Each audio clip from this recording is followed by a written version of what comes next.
High, আমরা আজকে শাড়ি কেটে লেহেঙ্গা বানাবো। এটা একটা নেটের শাড়ি। এটা থেকে আমরা প্রথমে যেটা করব, আমরা প্রথমে শাড়ির এক কোণা যেটা পেছনের দিকটা, শাড়িটা দেখুন আগে কীরকম দেখাচ্ছে। শাড়ির লুকটা আগে দেখে নিন। এইরকম লুকটা আছে, এমব্রয়ডারির কাজ করা নেটের শাড়ি। এটা প্রথমে আমরা শাড়িটার যে ভেতরের যেটা কোমরের দিকে অংশ, সেটা আমরা প্রথমে এটা 1 মিটার মতো কাপড় কেটে নিচ্ছি। এই কাপড়টা দিয়ে আমরা লেহেঙ্গার যে ওপরের ব্লাউজটা তৈরি হবে, লেহেঙ্গার ওপরের ব্লাউজ প্যাডেড দেওয়া প্রিন্সেস কাট ব্লাউজ আমরা এটা থেকে বানিয়ে নিব।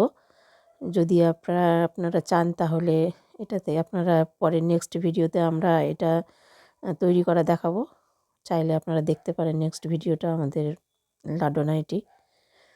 এবার দেখুন এই বাদবাকি শাড়িটা আমার 4 মিটার মতো শাড়ি আমার হাতে থেকে গেল। এই শাড়িটার আঁচলটা এরকম বর্ডার করা আছে, লেসের বর্ডার। আমরা এই লেসের বর্ডারটা 1/2 ইঞ্চি মার্জিন রেখে কেটে নিচ্ছি। এই বর্ডারটা দেব লেহেঙ্গার কোমরের কাছে, যেটা সেই কোমরের মধ্যে এটা অ্যাটাচ করে নেব, যাতে লেহেঙ্গার লুকটা আরও বেশি সুন্দর লাগে। দেখুন আমরা এইভাবে এটা কেটে নিলাম।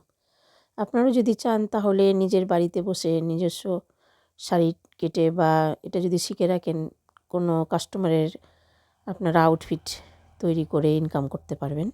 চেষ্টা করুন, বা এটা ঠিকমতো দেখে নিলে আপনারাও তৈরি করতে পারবেন। আর আপনারা যদি চান তাহলে আপনারা শাড়ি কুরিয়ার করতে পারেন আমাদের কাছে, আমরা সেটা বানিয়ে আবার আপনার কাছে পাঠিয়ে দিতে পারবো। প্রথমে শাড়িটা আমরা ফোল্ড করে নিলাম। এটা ফোল্ড করলাম 16 ভাঁজে ভাঁজ হলো। 16 ভাঁজে ভাঁজ দিয়ে এটাকে আমরা রেডি করে নিলাম প্রথমে, এবং এটা এইভাবে রেখে দিয়ে প্রথমে আমরা কোমর পটিটা কেটে বাদ দিয়ে দেব। যেহেতু কোমরে আমরা লেসটা লাগাবো, সেই জন্য আমরা এক্সট্রা কাপড় যেটা আছে ওপর থেকে সেটা আমরা কেটে বাদ দেব। প্রথমে আমরা পিন আপ করে নিলাম, এবং এটা যেটা আমাদের দরকার লেহেঙ্গার জন্য সেটা হলো লেন্থ একটা মাপ, আর একটা মাপ হলো কোমরের মাপ।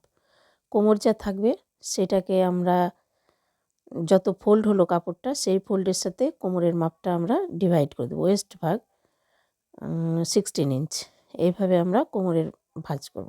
এবং নিচে থেকে আমরা দেখছি 15 ইঞ্চ অবধি আমরা একটা মার্ক করে নেব। এখানে একটা মার্কিং করলাম, এই সাইডেও একটা মার্কিং করে নিলাম 15 ইঞ্চি বরাবর। আর ওপরে যে আমরা ভাগ করে পেলাম যে আমাদের কোমরের মাপটা নেওয়া আছে 48 ইঞ্চি, সেটাকে আমরা যেটা কাপড়ের ফোল্ড হলো 16টা ভাগে ভাগ, 16কে আমরা কোমরের মাপের সাথে ভাগ করে নিলাম। তাহলে 3 ইঞ্চি আসলো। 3 ইঞ্চির সাথে 1 ইঞ্চি হলো সেলাই মার্জিন নিয়ে 4 ইঞ্চি মতো পেলাম। সেই 4 ইঞ্চিকে দুই সাইড থেকে নিয়ে আমরা ওই 15 মাপের সাথে আমরা যোগ করে দিচ্ছি। এই যে এখান থেকে 15-এর নিচে আমরা যাব না। এখান থেকে ওপরে যে 4 ইঞ্চির এক মাথা থেকে আমরা ধরলাম, এইভাবে ড্রয়িংটা করে নিচ্ছি। ড্রয়িংটা দেখে নিন, এবং আমরা এই 15 ইঞ্চি অবধি ড্রয়িং করে নিলাম। এবার আমরা এটা কেটে নেব।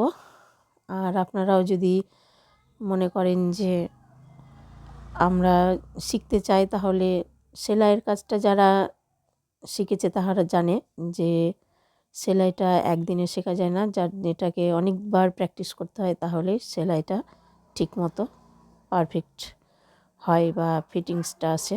যার জন্য আমাদের অনেক কিছু শিখতে হয়, এবং সেটা একদিনে সম্ভব না। ধীরে ধীরে আমাদের প্র্যাকটিসের মাধ্যমেই সেটা আমরা ভালো ফিটিংস, কোনো ড্রেস ফিটিংস আনতে পারবো। তো দেখুন এবার আমরা কেটে নিলাম, এবং দুই সাইডটাই কেটে নিলাম অনেকটা 6 কাট পেটিকোটের মতো। এই যে এরকম হয়ে গেল 6 কাট পেটিকোটের মতো। আর এটা এবার দেখুন লুকটা আমরা ছাড়িয়ে দেখাচ্ছি যে কেমন লাগবে। যেমন 6 কাটের পেটিকোটের যে ওপরের অংশ হয়, সেরকমভাবে এগুলোকে আবার জুড়ে দিতে হবে, স্টিচিং করতে হবে মেশিনে বসে। এগুলোকে ছোট ছোট টুকরোগুলোকে স্টিচিং করে নিলে একটা তখন লেহেঙ্গার লুক আসবে, এবং নিচে অনেক ঘের দেওয়া হবে। এই যে এইগুলো জয়েন্ট করতে হবে মেশিনে বসে। আমরা পরবর্তী ভিডিওতে আমরা দেখানোর চেষ্টা করব কিভাবে স্টিচিং করে লেহেঙ্গাটা তৈরি করা হয়। আজকে শুধু কাটিংয়ের ভিডিওটাই আমরা দেখালাম। যে দেখুন আমরা এবার স্টিচিং করে নিয়ে এটা আমরা একটা লেহেঙ্গার রূপ দিলাম। এভাবে প্যাডেড ব্লাউজ, প্রিন্সেস কাট এবং লেহেঙ্গা এভাবে তৈরি করার পরে দেখুন লুকটা কত সুন্দর আসছে। আর এটা আমাদের ফাইনাল লুক। আর আপনারা যারা ওয়াচ করছেন ধন্যবাদ।